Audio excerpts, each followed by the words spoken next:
Indeed, a very good morning to you on this first Tuesday of August 2025. It is indeed a joy and honor to be here this morning just to have, some good time with you on Family Matters, Parenting Tuesday. And this morning we'll be taking on this topic, childhood trauma, healing it. How easy is it, or how difficult is it? What are some of the steps that probably you need to take to go through this healing and go through it well? Do you need therapy? Do you just need prayers? And one thing probably that is important to mention is that healing is non-linear, and that will come from the expert. She'll be able to tell us more about that. Is it just a linear thing, or do you have to really go through different layers to get your healing from your childhood trauma? Many of us as adults go through that, so tune into this program on 20316 SMS line or 0786316316. That is our WhatsApp line. Send in your questions, concerns, or give feedback on whatever you may have, just to be part of this conversation. And so with that, we welcome our panel for this morning. I have Collins and Dr. Beatrice. Probably I'll start with you, Collins, to introduce yourself, please. Thank you so much. A very good morning to all of you. My name is Collins Gilbert Onyango. I am a high school teacher of English and literature, and I'm also a counselor.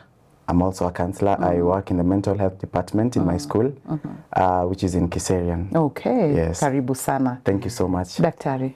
Good morning, Sally. Yeah, my name is Dr. Beatrice Mainge. I'm a counseling psychologist by profession. Yes. I've also specialized in addiction counseling, and I run a rehabilitation center, a Nobility House Treatment Center, and I also serve in the Board of Mental Health. Yeah. So I would call myself a mental health advocate and a mental health practitioner. Right. Yes. Okay. Karibu sana, Daktari. Asante. And I'll just start with you to start us off this morning in terms of our topic, which is healing childhood trauma. Yes. When you say, childhood trauma, what exactly does that mean?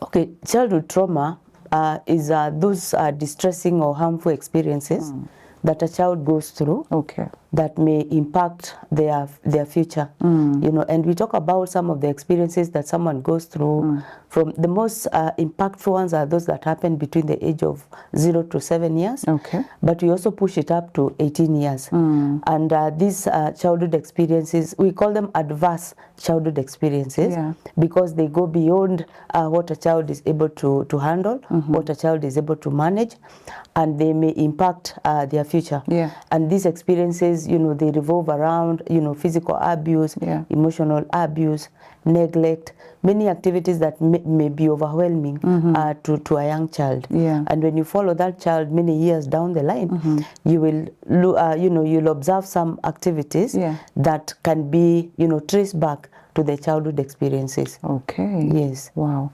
Quite some, unpackaging right there. Yeah. For you, Collins, just probably take us, because we're talking about you today, the trauma that you went through, unfortunately. So you'll be telling us about it. But before then, just tell us in brief about your childhood. I would say my childhood was kind of a mixed one. There were moments that I was very happy as a child, and there were moments that I was very lost into myself, because life happens and we have to move on. Right. So I grew up in Kibera, in a family of 10 children. Wow. And 4 of us died. So we remained 6 of us. And my mother and my father were not really living like very good people, like a very good couple, because I grew up seeing my mother doing everything for us.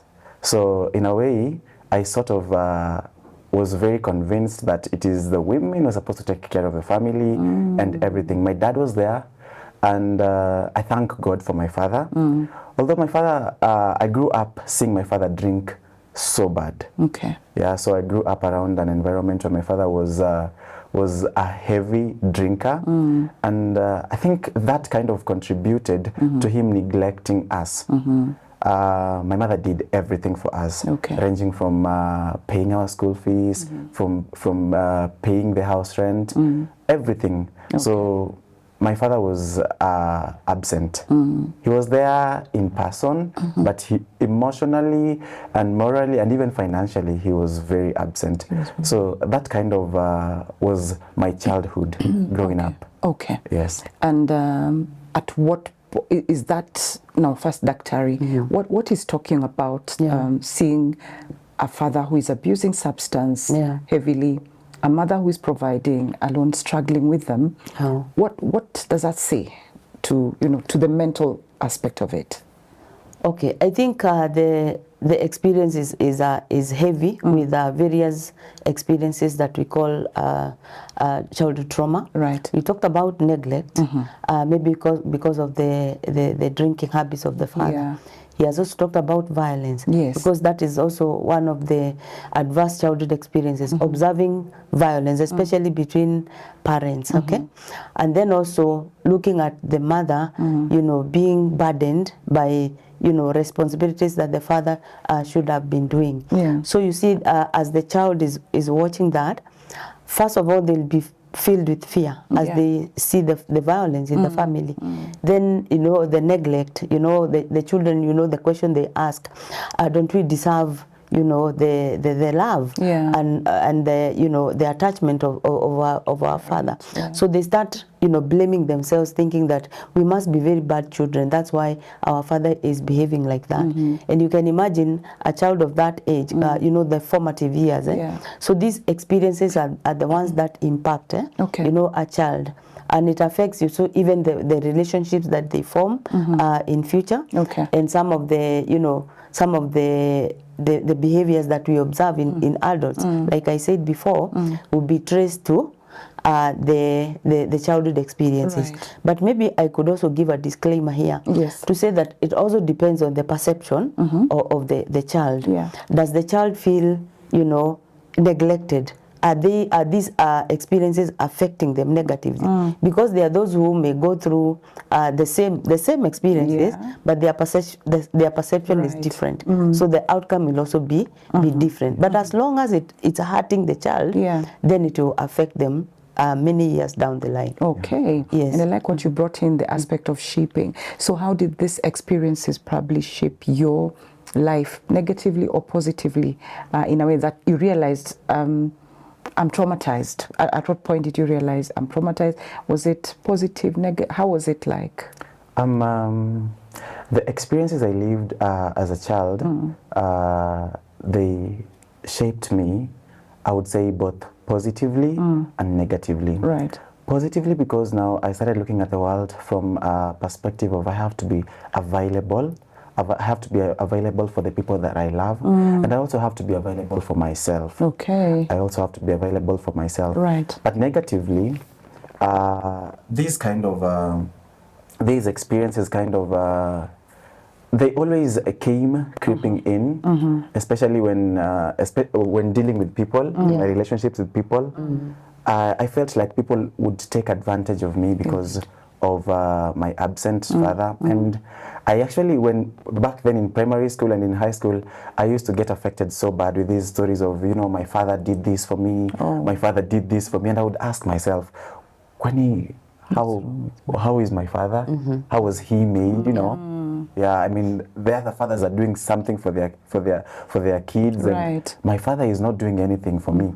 So that kind of left a vacuum in me that I needed to be filled. And with that emptiness, anything that comes that looks like hope, you embrace it. Yeah, you embrace it, and I think over time that led to several times I was abused, even sexually. Yeah. Yes. Oh, listen, it's okay. I'm so sorry about that.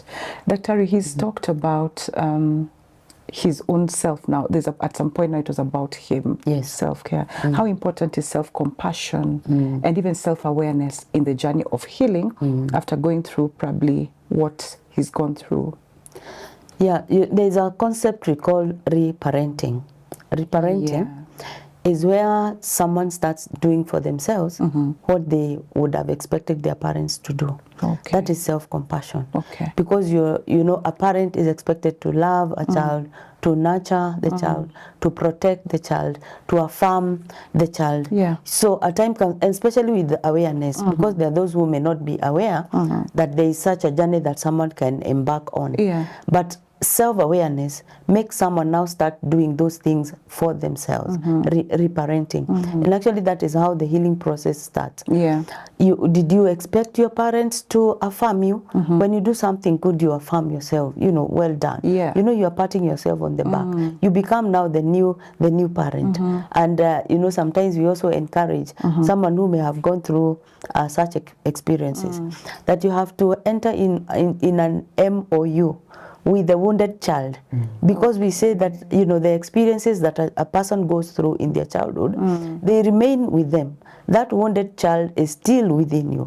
You may grow and become a big person, a senior person, you know, even, you know, working very high jobs, but as long as there is a child bleeding within you, then some things will show up in your lives that will, you know, make people see, oh, something is not okay with this person. So self-compassion, actually, like he mentions, is very, very important, because you start now nurturing that wounded child. And once you nurture and the wounds are healed, then the child, you know, becomes your fan, and you can work together.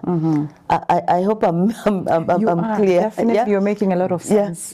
Because now you reparent that child. Instead of the child remaining within you, hurting and bleeding from the past experiences, you have now engaged in a journey of, you know, healing those wounds. And so you become a complete person.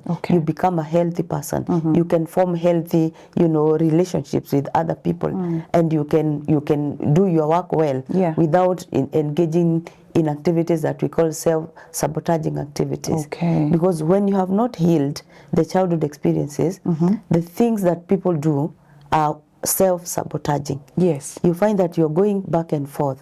You get a good job, you work on it, then one day something happens and you're triggered and you do something out of character. You lose the job. You know, so some of those self-sabotaging activities. So self-compassion and reparenting is a very important journey in the healing process of childhood trauma.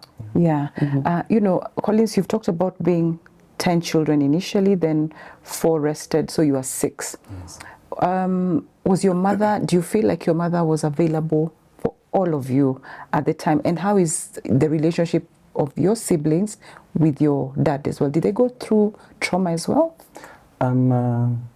No, my mother was always very present, and I don't want to speak from a point of, you know, mama's boy or anything, but, you know, I grew up seeing her like try her best. She didn't work, she didn't do a good job, well-paying job, but she was very present. Now, I don't know whether my brothers and my sisters also experienced the same emptiness I experienced from my dad being very absent. But now the two of them, my parents, are in Siaya. That's where that's our country place. They're in Siaya, and it's always very hard for them to send my dad money. You see, at the end of the month. But I came to a point of, I actually forgave my father. I forgave him. So whenever I receive my salary, I actually divide it into 2% for my mom and 1% for my dad. He gets lower still. He gets lower still. Because I actually struggled for me to reach that place. I struggled so much. Because even the 1%, was very hard for me to give. But I still give it. But I don't know whether it kind of affected my brothers and my sisters the way it affected me.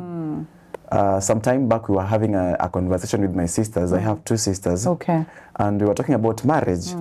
So I was asking them what is their perception about marriage and everything. Then our last born told me that, you know, marriage is a scam. And I'm like, how do you mean marriage is a scam?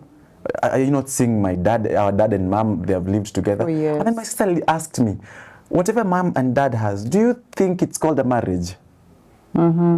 Do you think it's called a marriage? And that's dawned on me that, by the way, they're actually seeing whatever is going on around here.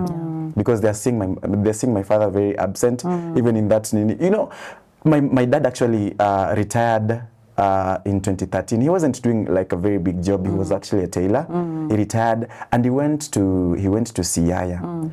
And when he was going to Siaya, this is what my dad told my mom. I am going to stay at home so that you be sending me money to take care of that place. And my mother has been doing that. So my mother did that up until last year. She retired last year, September. Every Friday, my mom would send my dad money. Okay. Yeah. So you see, I think my sisters saw that and they were like, this is not marriage. Yeah, because naturally they imagine it's for the man to provide, Yes. and you know, and all that the society has put around us. Daktari, when you look at, for example, what he's gone through again, what are some of those signs that probably a parent who is listening or even watching can look out for that point to unresolved trauma in a child, even as they grow up? Okay, thank you. And I like what he's saying about, you know, people going through the same experience, but being affected differently. Yes. And maybe just to add, even children of alcoholics, there's a lot of research that has been done about children of alcoholics. Yes. You say that one becomes a priest, another one becomes a drunkard, and when you ask them, he says, I became a priest because I saw my father. Yeah. I became a drunkard because I saw my father. Yeah. So one decides to do differently. Anyway, to the experiences, to some of the behaviors that we can observe to show unresolved trauma, we have issues of low self-esteem. Okay. You know, especially coming from neglect, coming from abandonment, and people feeling like they are not worth of the love of the parents. We have issues of substance abuse, because we say that substance abuse is an attempt to silence an inner voice. Yeah. You know, someone trying to silence that voice of the mother screaming, maybe because of the violence and all that. We also observe issues of, you know, the relationships that people form. Right. You know, many marriages are suffering today because of childhood trauma. Yeah. People form avoidant relationships, where you don't want to go so deep for fear of abandonment. You're saying, I don't want to go so deep. What if he leaves? You know, yeah. So issues of even physical, you know, a childhood trauma can also affect someone physically. Issues of eating disorders, you know, because of low self-esteem. Yeah. You know, we also have behaviors like people-pleasing behaviors. Because you are neglected, you are abandoned, you don't want people to leave, so you would rather do go out of anything, go out of your way to please them so that they don't leave. Right. All those are behaviors that we observe, and that is why today when we treat people who have addiction, you have to test for childhood trauma. We have a questionnaire that you ask someone to fill, so that, because if you treat someone for addiction and you miss out on childhood trauma, there's a possibility of a relapse, because the issues are still within them. Yes. So we find those are some of the issues. Even people who are not able to stay in one job for long, you know, because like I mentioned earlier about self-sabotaging activities. You know, someone will be reporting late, not returning reports on time. You know, it's like you're telling them, please sack me because I don't deserve this job. I don't deserve to be here. And so they'll be engaging in activities that will, you know, that will put them at risk of losing the job. And also people living a risky life, you know, drinking, driving dangerously. All these are some of activities that you may observe in someone, and you trace them back to the childhood experiences. Wow. Yeah. Are you agreeing with the doctor so much? Have you experienced that? Yes, I have experienced this. In fact, when she said that you know, we experience these traumas differently, and even the effects are different in children. In my home, you know, I've seen my brothers, most of my brothers actually drinking, and then there is me here who is not drinking completely, and I don't drink, partly because I saw what happened in my family because of drinking, and I have tried, and I almost died from drinking, you see. And then later on in life, God gives me a job that I have to talk to people. Yeah. I have to meet people whose parents are very available, and I have to be very available for them also. Yeah. I have to be very available for them also. So how do I carry out my job? At first, I used to overwork. Because now no one has ever appreciated me. In fact, my dad never appreciated me. So I used to overwork. I used to do so much for the school. I would actually die for the school. You see, I would be everywhere. I'd be everywhere, just looking for that validation and for that appreciation. To the point when I started therapy. Yes. You know, it's very important. I started therapy, and one time my counselor tells me, slow down. Slow down. You do not need to please anybody. Are you qualified? Yes. Then do your job. You don't need to overstretch. Yeah. Because at the end of the day, I used to overstretch and experience burnouts. Experience burnouts, and then they also don't recognize, you see. So when they don't recognize, it Also reminds again. me of my dad. Yeah, I'm working so hard and not seeing the way I'm dying for this school. Yeah. You see. Okay. Yeah. So at what point did you realize that now I need therapy? Because you said you went into therapy. Yeah. What prompted you to do that? Now, funny enough, when I joined where I'm working right now, I was appointed the HOD Guidance and Counseling. And I was appointed the HOD Guidance and Counseling. So that really prompted me, because now you see, the students would come to me and tell me the very same issues that I went through as a child. Now I don't know whether to cry with them. I don't know whether to advise them. Yes. I don't know what to tell them. And so sometimes when they come, I am silently praying. I'm telling God, Lord, what do I tell them? What do I tell them? What do I tell them? So I signed up for counseling classes. Okay. I went for that, and during that time, I realized that I needed to heal a part of me before healing people. Yes. You see, I needed to heal a part of me before healing people, and therapy played a very big role in that. Okay. So I started therapy. I did several sessions. Coming in face to face with my inner child, it's not easy. Yeah, it's not easy. It's actually a room where people cry so much. Yes. People forget their men. You know, it's a room where people forget their men, and the society will tell us to man up every single time. But that room where you come to meet your inner child, it's not an easy one, because you come into contact, I would say, with the demons that were present as a kid. You're coming into contact with that father who was drunkard, who beat up your mother. You're coming into contact with your brothers who, because now nobody was in my family, every man was for himself. It's only mom who was for us all. So we grew up very distant from each other. In fact, even today, we are still struggling to come together as a family, as siblings, you see, because we have a gapping of 2 years from the firstborn to the lastborn. So only the three of us, that is our lastborn sister, myself, and my other sister, we're the ones who are very close, because we happen to fall in the same age set and age group. Okay. Yeah, so the three of us, but the others, we are very distant, you know. Distance. Yes. Dr. There's this issue you've talked about, and Collins has also mentioned, that inner child. Probably someone is out there, but they don't understand how to do it. Yeah. How then do you get to that inner child? How do you get to unpack all these things with that inner child? Probably if you may just put it in context so that someone may understand it. Yes, actually this happens in therapy, and the first thing we do is we assess the access childhood experiences, because like I said, it's not everyone who goes through those painful experiences that gets affected negatively. Yes. It depends on the perception.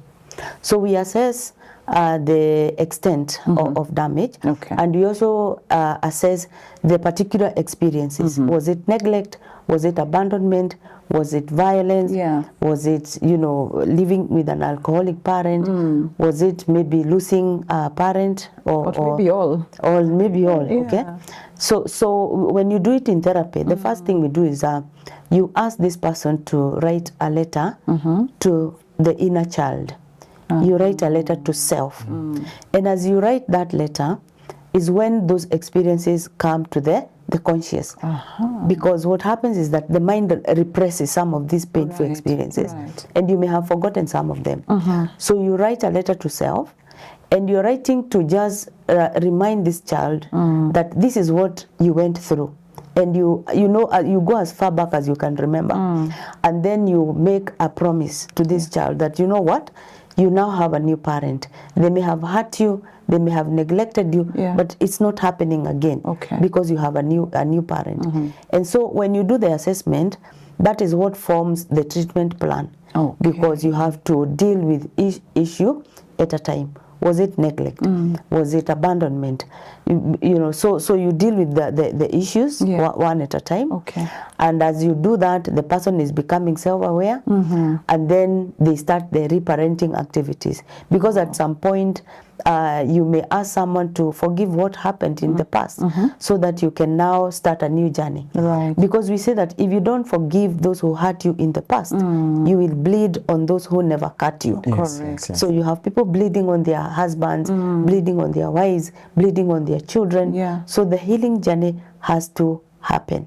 And so as Collins is saying, when you come into contact with face to face with that inner child, you can see the wounds, you can see the tears, you can see everything. But now you start a new journey where you are now engaging in a healing process.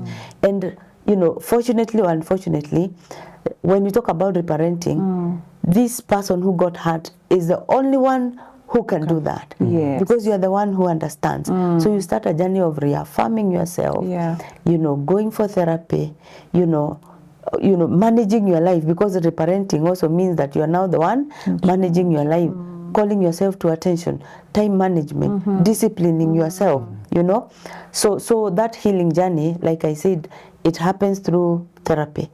Healing the inner child is a therapeutic experience that someone has to go through with a professional. Yeah. All right. Wow, this is quite deep. We're learning quite a bit. I'm also learning. You know, I forgot we're in a show, and I thought, you know, in some session. Thank you so much for that. And if you want to be part of this conversation, please remember to, you know, text your SMS on 20316, SMS line, or 0786 316 316. And also remember, for you to be a partner, all you need to do is to send the word partner to the same numbers, 20316 SMS and WhatsApp 0786 316 316, to be part of this, you know, amazing community called Family Media. Thank you so much for the amazing feedback, amazing interaction on our socials. And if we may just jump to that right now, we'll go to, there's someone here saying, good morning, Sally. May the panel talk about trauma experienced by orphaned children, particularly those that are total orphans. Handling them is a challenge. Probably this is someone who deals with orphan children. Daktari, you may start us off, like, how do you manage such children? Okay, orphan children. Actually, there is a research that was done in a hospital where mothers deliver. And there were those children whose mothers died when delivering. And those whose mothers were there. So in the nursery, those whose mothers were there would cry, and the mothers would be called to go and breastfeed. And those who are orphaned would also cry, but then there was no mother coming. And so someone observed that with time, the orphan children just stopped crying, because they knew no one is coming. The others were very jumpy and crying, the mothers would come and breastfeed. What are you telling, what is going on in the minds of the orphan children? No one cares. I can't trust the world. There is no one for me. And so they learn to fight for themselves. At a very tender age. At a very tender age. They know no one is coming. I'm all by myself. And that is how they grow. I'm all by myself. And so even when you try to have a relationship with them, yes, you'll have a relationship, but it will be a very, you know, guarded, you know, relationship, because they have already built a wall around themselves. They're saying, don't come too close. No one is coming to hurt me. No one is coming to neglect me. No one is coming to abandon me the way it happened when I was a child. I'm now a grown person, and I don't need anyone. I don't need anyone. So that is the psychology of an orphaned person, of an orphaned child. And so it becomes difficult to form relationships with such people unless now they go through therapy, so that they get that self-awareness. To understand that it may have happened in the past, but they can start a new journey. You know, just making themselves aware of, you know, how they are and how their childhood affected them, so that they can open up Okay. for new relationships. They can open up for relationships that are healthy. Yeah. Everything starts with self-awareness. Okay. That yes, you are like this. You are difficult to handle. You are difficult to love. Yeah. Because of what happened in your childhood. But you don't have to live this way. I love that. I love what you just said. What happened to you? There's a book by Oprah Winfrey Yes, and yes. another doctor. Yeah. What happened to you? Yes. I think it's quite relevant in this dialogue, Yes, yes, isn't yes, it? yes. Yeah? Fantastic. Let's get to another feedback right here. Someone says, hi, Sally, does social life or peer pressure add to your choices resulting from childhood trauma? I had chances to join a security force in the country, but I couldn't, simply because my dad was a police officer and he made me hate police. But my brother chose to join the force because he saw my father. Up to date, it's difficult for me because I find myself hating on my brother for choosing to join my father in the career path. But the fact that even my friends complained about police, this made me hate it even more. Your thoughts on that? So, you know, personally growing up, my father was a tailor. And my mother also did something that was related to tailoring. So I hated the profession so bad. I hated the profession so bad. I didn't want anything that had my father in it.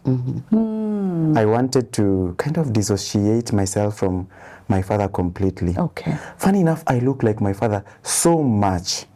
When I go to the countryside, every old woman and old man over there, like, this is how your father used to look like when he was a young man. And that would get me really mad. Yeah. That would get me really mad. So even choosing a career was very hard for me, by the way, because after my KCSE, I didn't know what I wanted to do. Right. Because what I wanted to do, my mom didn't want me to do that.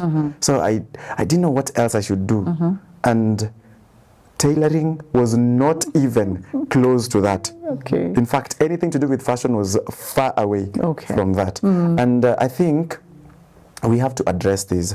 We have to address this, and we have to learn to differentiate the people from the profession. Okay. We have to learn to differentiate them. Delink the two. Yeah, because it is my father. It is not tailoring that did me wrong. You know. Okay. Yeah.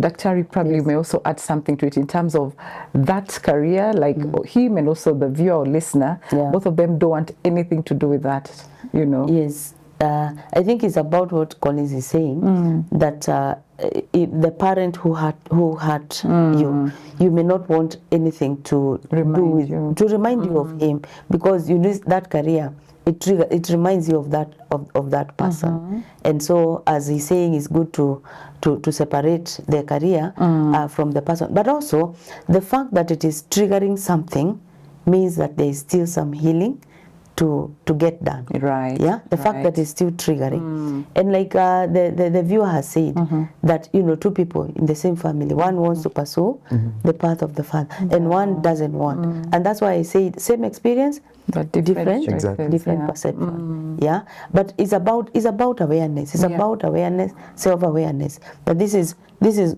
what happened to you, and this is how it is affecting you. Yeah. Because we say therapy is nothing more than just connecting dots, asking what is the origin of this. If you can trace it to childhood experiences, then work on it. Yes. Heal the inner child, and then you can start on a new journey that is healthy, that is not being affected by those childhood experiences. Yeah. And while you're still at that, Dr. Maybe I may want to ask you at this point, can trauma remain hidden for years without someone knowing that actually they are traumatized?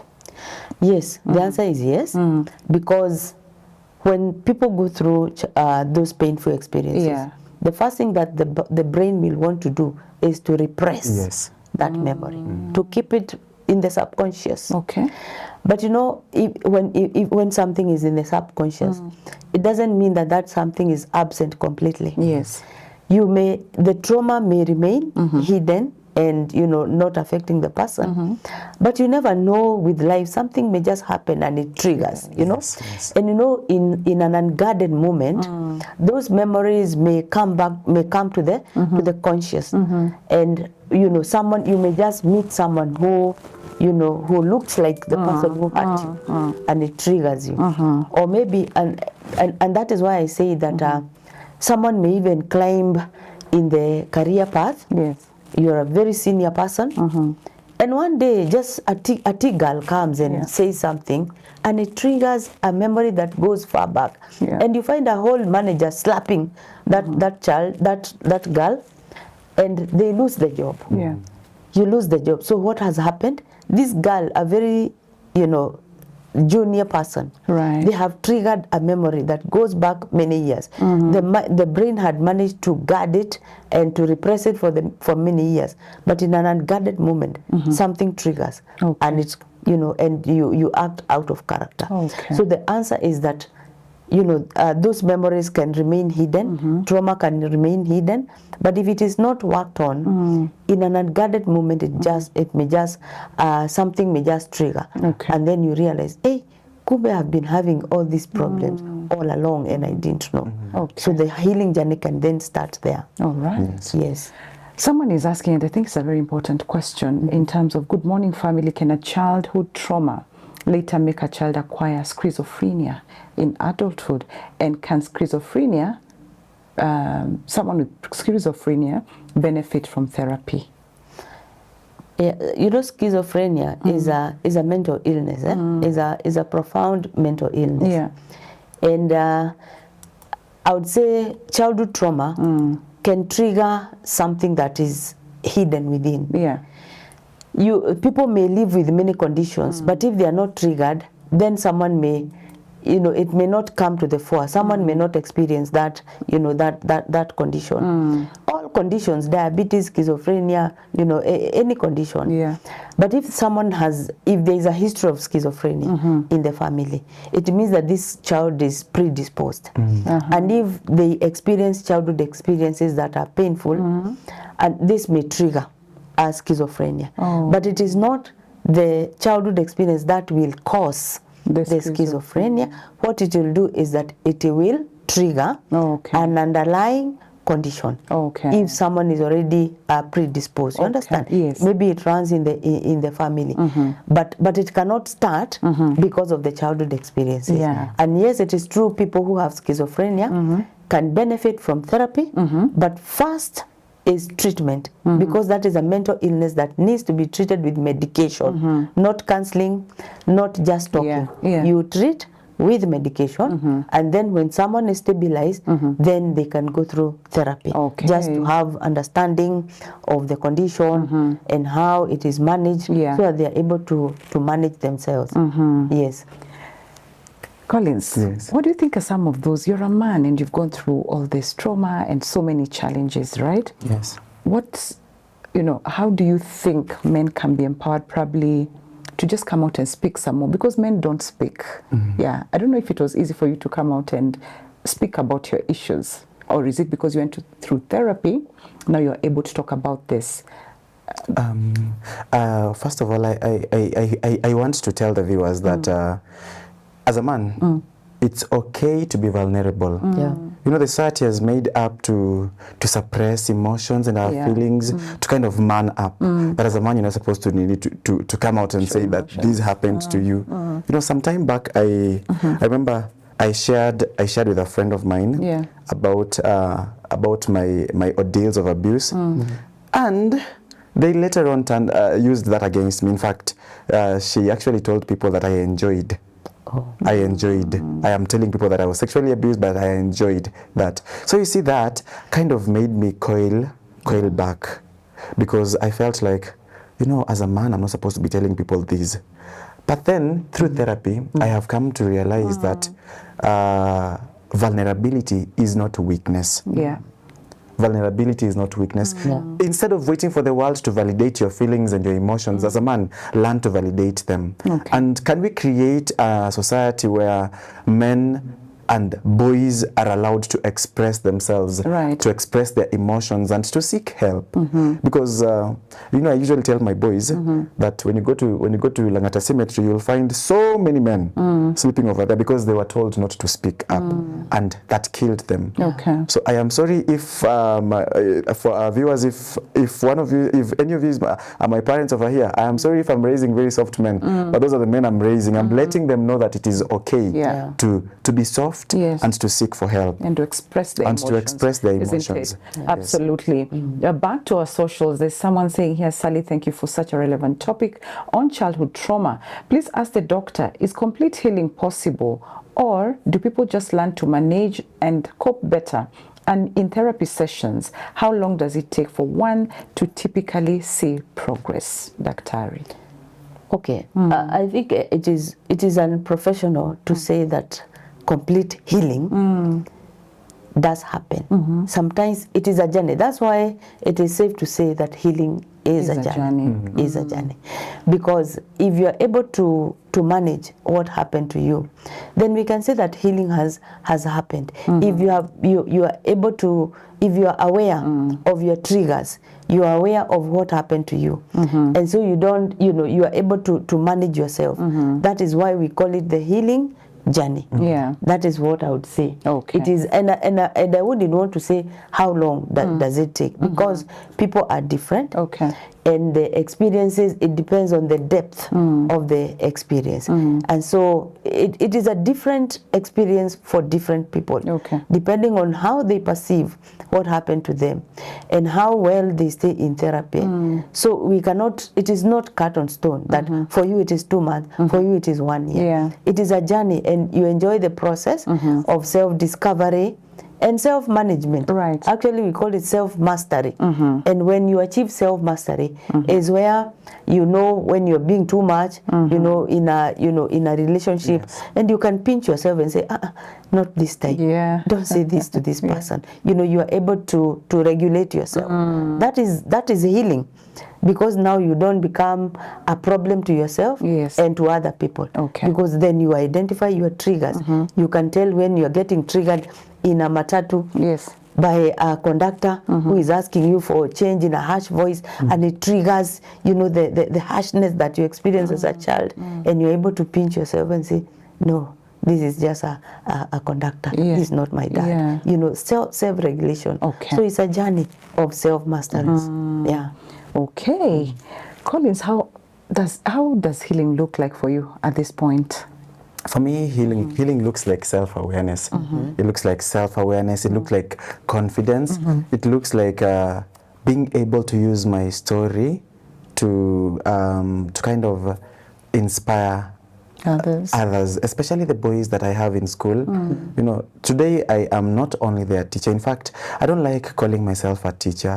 I like seeing myself as their father. I like seeing myself as their father, as their brother, and as a book that they can perhaps read and become better people. So for me, healing has made me become aware of who I am and where I am going. Yes. Okay. Has this whole experience affected your relation? Dr. Ria talked about relationship. Probably, let's talk about the dating scene, for example. Has that affected that aspect of your life? Yes, it really. I remember at first, I told you that I didn't actually really understand the roles of a man in a family, because I grew up seeing my mother doing everything. Remember, some days the landlord would come and ask for money, and my father would tell the landlord, "Madhe ayuko." And so I grew up seeing that. I didn't know that men are supposed to be doing that. I was reading it in books, and it's in books, but the reality in my home is different. So one day when I grew up and my brothers got married, I was at one of my brother's place, and when my brother wanted to leave in the morning, the wife asked, "Papa Junior, unatuacha aje leo?"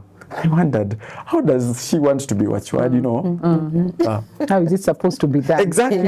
And then I asked her, what do you want him to do?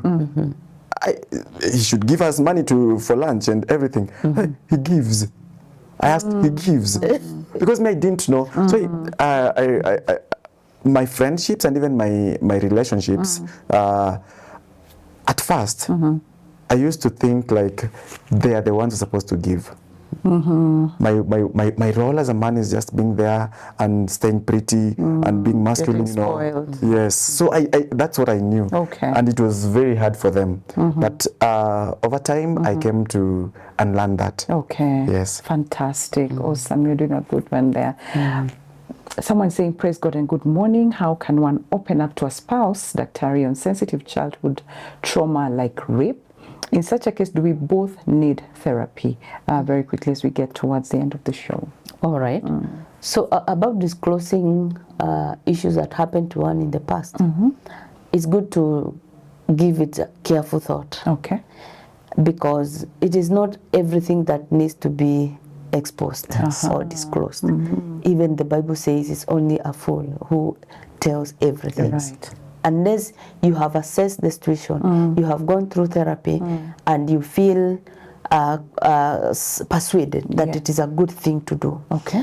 I'm not saying they should not, but I'm just saying give it careful thought. Yes. Maybe go through therapy yourself if you have gone through childhood experiences, and then assess whether it is safe. Yeah. And it is also good maybe for the two of them to go through therapy. Yeah. Because I imagine that in marriage, by the time this person is saying we need to go through therapy, there are some things they have seen in the marriage. Remember I said that childhood experiences affect the relationships that we form. Some people are very avoidant because you fear to be abandoned, you fear to be neglected. Others are very clingy, because you don't want the husband to leave you or the wife to leave you. Others are very sensitive, and so it is good for the couple to go for therapy. And they need to assess, the person needs to assess, is it safe? Because you must ask yourself, when I disclose this to this person, how is it going to help the relationship? Is it going to make the relationship better? Or is it going to worsen a situation that is already bad? And again, you also assess the person.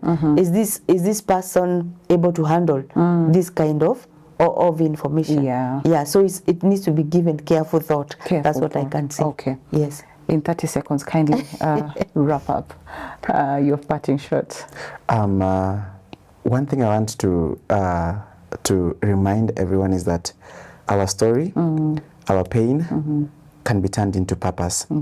Can be turned into purpose. What we went through as maybe kids, God will definitely use that to heal somebody else. And one thing that is very important that you've heard us speak about it a number of times is therapy. Therapy is very important. Please, people go for therapy. And the other thing, find yourself in a community of people who will want you to grow. Personally, I'm in a group I'm in a community that is called Mind Heaven Kenya. We speak about mental health issues, especially amongst the youth. And it has been very instrumental. Even as a teacher, it has been very instrumental in my healing. So thank you so much. Thank you even just for being vulnerable and coming here and sharing your story with us, really, Collins. I do appreciate that. Daktari, your parting shot. Thank you, and we have enjoyed the show. And just to encourage our viewers that we may have gone through childhood experiences that are negative, but they don't have to keep affecting our future. We may not do anything about our ancestors, but we can do something about our descendants. The families that we are raising, they don't have to go through the same pain. If our clothes are stained by the blood from our past, we can remove those garments and wear new ones and start a fresh journey. And remember, hurt people hurt others. We don't have to hurt people who we are relating with. We can engage on a healing journey and live a life that is healthy. So healing is possible, and we can start life afresh. Absolutely. Thank you so much. What a lovely place to end the show this morning. Healing is possible. It doesn't matter how long it takes, but it's going to come. It's possible. And also, let's remember to turn our pain into purpose, just like Collins has said. Thank you so much for, giving us your time, your attention, and the amazing feedback and interaction that we've had on our socials. I want to say asante sana, and also asante sana to our partners who've been supporting us throughout the years. The last 26 years, I want to say a very big thank you. And even as we get on with this programming that, bringing you such impactful conversations, which allows even men like Collins to be vulnerable, we want to say asante sana. And if you want to be part of this supporting community group, then you can do that by sending your support to paybill number 316 and the account number shall be your telephone number. Remember, we also have our cooperative bank account details, whereby on the screen right now there is our account number, which is 0113 6000 799 and the account name is TBN Family Media. So send in your support. God bless you and keep you. See you again tomorrow on Matters Financial Clinic, where we'll be talking about agribusiness. How do you make it profitable? See you then, and God bless you.